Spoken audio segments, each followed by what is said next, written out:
Hoje nós estamos aqui para falar sobre quais são os critérios que realmente importam e como você pode investir com consciência e segurança, fazendo assim com que seus riscos sejam minimizados e que a gente tenha um maior potencial de retorno no capital investido em startups. Eu sou José Muritiba, CEO aqui do Investidores VC, e esse é o nosso quadro Descomplica VC, onde o nosso querido Hirata, mais famoso pirata aqui internamente, consolida ali algumas dúvidas da nossa audiência através das nossas redes sociais e traz aqui pra gente de uma forma mais mastigadinha, um pouco mais fácil de consumir, para que junto eu possa responder e deixar para vocês esse assunto um pouco mais claro, um pouco mais palpável no nosso mercado. Beleza? Boa! Então vamos lá. Primeira aqui que nosso querido Piratinha separou foi: quais os critérios para escolher uma boa startup para se investir? Vou falar aqui um pouquinho da nossa tese, tá? A gente tem ela bem ancorada, mas em resumo, de forma até um pouco mais generalista, primeiro, é muito importante você entender quem são as pessoas por detrás desse negócio. Entender quem é o time fundador dessa empresa. Uma startup, em estágio inicial, ou até em estágios mais maduros, ela passa por diversas modificações, ela enfrenta diversas dificuldades de mercado, ela enfrenta dificuldades macroeconômicas, dificuldades externas que não são do seu grande controle, e ainda assim, quem faz tudo isso acontecer, mesmo em cenário tão adverso, são as pessoas em que lá estão. Então, poder se preocupar com o time é uma grande primeira importância. Entender que essas pessoas que optaram e escolheram empreender nesse específico ramo, segmento e atividade, são as melhores pessoas para fazer isso dessa forma, nesse momento e, consequentemente, com o seu capital para você investir. Então, time é sempre um primeiro grande fator. Segundo, o mercado que ela está inserido. De nada adianta você ter um bom time, ter uma solução muito legal, muito inovadora, disruptiva e ter um mercadinho minúsculo onde, poxa, você tem teto de faturamento, ou esse mercado já está saturado, já tem muito player fazendo isso. Nossa, a sua solução é muito melhor que a do concorrente, mas tem outros 300 concorrentes. Isso já está muito pulverizado, muito complexo. Então, entender bem desse mercado é interessante. Entender o quão validado isso já está. As pessoas estão dispostas a pagar dinheiro em troca dessa solução, desse produto, desse serviço? As que pagam e que compram, o que elas estão achando disso? Essa solução está resolvendo ali de fato o que está se propondo? Então, entender o quanto de fato a solução está conseguindo ser eficiente, e para isso existem métricas e formas de se analisar que você consegue ter isso de maneira mais objetiva, é muito importante. Então vamos lá, entender time, entender mercado, entender solução, são 3 dos principais fatores que nos ajudam a entender se faz sentido a gente seguir com aquele deal ou não. Boa, vou passar para a próxima aqui. O que é due diligence e como isso protege o investidor? A due diligence, ela é um processo, um processo mais burocrático. Então a gente separa, por exemplo, aqui no Investidores VC, em 2 grandes frentes. A financeira, fiscal, contábil, onde a gente vai olhar para os números. A gente vai entender sobre o quão saudável está aquele negócio.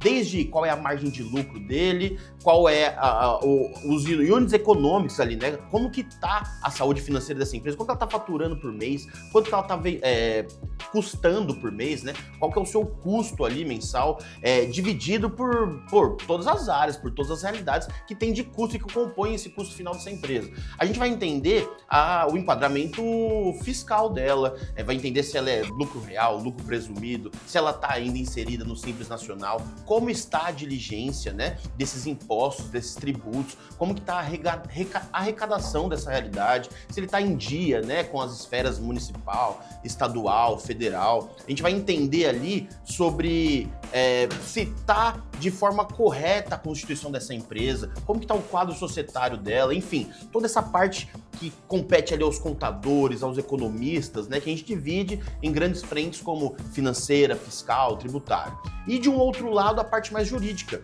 Nesse ambiente, a gente vai olhar a estrutura societária, quem está compondo toda a estrutura societária dessa empresa, se já tem outros investidores, se tem alguma holding por detrás, se tem alguma... quem que é, resumidamente, que está à frente daquele negócio, A gente vai olhar a parte trabalhista, como que é a relação trabalhista dessa startup com o seu time, com os seus colaboradores, com o seu funcionário. A gente vai entender a relação prestador de serviço, a relação onde ela contrata demais serviços no mercado, como que estão esses contratos, enfim. essa parte muito mais direcionada aos advogados, toda a parte jurídica, é a segunda grande parte que compõe a nossa due diligence. Então, nessa jornada, olhando principalmente para a parte financeira, fiscal, tributária e jurídica, a grande consequência disso é mitigar os riscos. Vocês já aprenderam aqui conosco a importância de mitigar risco nessa jornada de investimento em startup. Então, a partir do momento que a gente entende toda essa parte mais burocrática, que a gente abre mesmo a cozinha e se aprofunda nesse business, a gente tem ali a segurança de que, bom, tá tudo ok, ou o que não tá ok, a gente consegue corrigir, a gente tem dinheiro para corrigir, a gente tem tempo para corrigir, ou então também não, olha, essa aqui são red flags, são bandeiras vermelhas ali que não nos deixam seguir em frente. Tá inviabilizado esse deal, não faz sentido a gente dar próximos passos. Não, encontramos sim alguma coisinha que é normal. Empreender no Brasil é um desafio muito complexo. É surpreendente o empreendedor que chega para captar uma rodada de investimento e que nenhuma flag é identificada no seu business. Então, a partir do momento que a gente identifica essas flags, a gente entende sobre conseguimos apoiar, conseguimos ajudar, conseguimos resolver, conseguimos deixar isso como lição de casa para esses empreendedores ou não. Não faz sentido seguir em frente. Ou então, quando tá tudo ok, legal, tá tudo muito bem gerido, gerenciado, tá em acordo com todas as legislações, com todas as regras, né, que são impostas aí para se empreender. Então, a nossa segurança é elevada, o grau de segurança do investidor é elevado, já que, olha, tudo que esse empreendedor sempre me disse estava realmente em dia, tudo que a gente encontrou e foi além do que ele só fala, fomos lá investigar, nos comprovou que tá tudo em dia, tá tudo ok, então faz sentido a gente seguir. Essa é a principal jornada de segurança nesse âmbito legal que o investidor pode conquistar ao concluir uma due diligence. Rimori, boa. Depois que acontece esse acompanhamento, como é que é feito o investimento? Tem algum contrato do investidor com a empresa, com a startup? Legal, Hirata. Existem vários tipos de investimento e vários instrumentos que são utilizados. Quando a gente fala de startup mais early stage, que é ali no estágio inicial, o que a gente costuma utilizar e que é de forma bastante pacificada no Brasil é o mútuo conversível, que em resumo, ele é um contrato de dívida. Isso nos ajuda a se proteger em todos os âmbitos legais nessa jornada, né? A gente já falou em outros vídeos por aqui sobre toda vez que a gente investe numa startup, é um investimento de alto risco.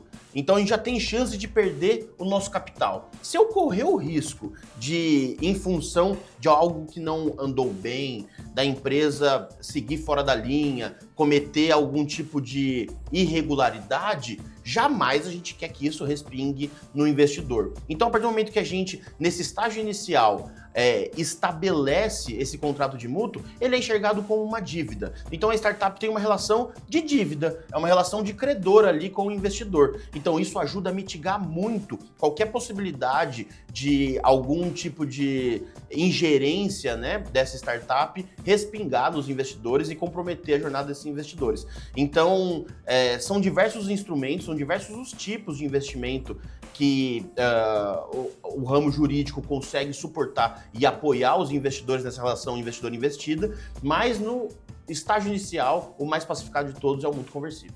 Como posso acompanhar a startup depois do investimento? Essa é uma dúvida legal, porque isso também faz parte, né, de manter a segurança, manter o alinhamento com o fundador e garantir com que a gente tenha conhecimento e entendimento de que as coisas estão evoluindo. Um instrumento bem simples, entre aspas, mas relevante para essa relação é um report. É o fundador, mensalmente, dependendo do estágio de maturidade, né, esse espaço começa a ser mais ampliado, então pode ser bimestralmente, trimestralmente. Mais do que isso eu já acho complexo, porque começa a abrir uma janela muito grande de espaço-tempo, onde qualquer necessidade de apoio, de sugestão, de socorro que você possa, enquanto investidor, prestar para aquela startup, começa a ficar um pouco complexo. Mas esse report, basicamente, ele é composto por uma jornada de informações relevantes daquele negócio e que faz sentido dar conhecimento aos investidores. Então, vamos lá, desde faturamento, o custo, o CAC, que é o custo de aquisição de cliente, essa é uma métrica muito importante da startup, o LTV, Lifetime Value, que é o quanto de dinheiro esse cliente deixa na startup ao longo do tempo, ao longo de 12 meses. LTV também é uma métrica muito importante para as startups. Volume de funcionários, enfim, dinheiro em saldo, né? Quanto que tem ali no saldo bancário, quanto que a gente ainda tem em caixa dessa startup. Então, métricas relevantes. Às vezes, se o seu negócio é bastante específico, de um segmento específico, que tem ali um número, por exemplo, o iFood. Para o iFood é relevante ter o número de entregas por dia, né? O número de pedidos por dia. Então, às vezes, dependendo de cada negócio, tem uma métrica específica daquele negócio que faz muito sentido relatar para os investidores. Então, basicamente, ali as métricas. A gente costuma seguir um modelo onde a gente gosta de, além das métricas, explorar sobre o que está dando ruim. Onde estão os problemas? O que você, enquanto empreendedor, está tendo dificuldade? É comum que os empreendedores queiram, né, sempre enfeitar o pavão ali na hora do report, sempre mostrar pontos que estão mais relevantes, mas não, é importante a gente focar onde está dando problema, porque é corrigindo o problema que a gente consegue ter mais sucesso. Então, poder focar onde o que está dando ruim nessa startup é principalmente sobre aquilo que a gente já aprendeu aqui, a importância do investidor conseguir apoiar essa startup, não só com dinheiro, né? Então, entendendo o empreendedor ele sendo transparente nesse report e deixando claro o que está dando ruim, é uma grande janela de oportunidade dos investidores entrarem com apoio e conseguir suportar isso. E por último ali, a gente costuma pedir para que os empreendedores reportem também o que está dando bom. Então, é muito comum que o tá dando bom tenha sido relatado pontos em reportes anteriores sobre o que estava dando ruim, novas possibilidades que eles estavam querendo testar, novos produtos a serem lançados, novos testes a serem feitos. E aí, nessa sequência de reportes, né, a gente consegue entender ali no rodapé o que está dando bom, em geral, poder contar um pouquinho que, não vivemos só dificuldades, apesar de ela ser o maior volume dentro de uma gestão de startup. E também a gente deixa uma recomendação ali para o empreendedor sobre, se ele tiver clareza onde ele está precisando de ajuda, deixar ali. Então, por exemplo, é comum que empreendedores reportem sobre, tô com uma vaga aberta aqui de um vendedor. Deixa lá o link da vaga, deixa claro, pede ajuda para esses investidores ajudarem a divulgar e compartilhar com a sua rede. Tô precisando de uma conexão na empresa XYZ. Pode ser que na sua rede de investidores tenha alguém que tenha essa conexão fácil. Então, deixar claro esse pedido de ajuda, mastigadinho, para que o investidor leia e possa dar um próximo passo efetivo em te ajudar nessa composição. Então faz sentido. Então o instrumento report composto por principais métricas, o que está dando ruim, o que está dando bom e onde eu preciso de ajuda, é um principal instrumento de relacionamento investidor que ajuda a manter essa governança e deixar as informações mais claras. Como o investidor mitiga riscos para os investidores? Acho que essa você já respondeu, né? Eu acho que ela sai respondida nas demais, né? Acho que isso aqui fica redundante. Tá, bora fechar. Galera, você viu aqui que investimento não é brincadeira. Mas com o conhecimento certo, com as ferramentas certas, a gente consegue mitigar risco e fazer isso de uma forma mais eficiente. No próximo vídeo, a gente vai falar um pouco mais sobre como a gente faz isso aqui na prática, no dia a dia do Investidores VC. Fica com a gente e acompanha aí. E você que chegou até aqui, curte, compartilha, leva esse conteúdo para mais gente, ajuda a chegar em mais pessoas, para que a gente possa fortalecer o mercado e com mais conhecimento fazer investimentos mais corretos, mais assertivos, conseguindo assim capturar valor. Esse é um ambiente próspero, mas que tem que ser feito da melhor forma possível e a gente está aqui para isso, para conseguir compartilhar de forma técnica e de forma eficiente como que por trás aqui dos bastidores a gente consegue ajudar os empreendedores e fazer os investimentos da forma mais assertiva. Grande abraço!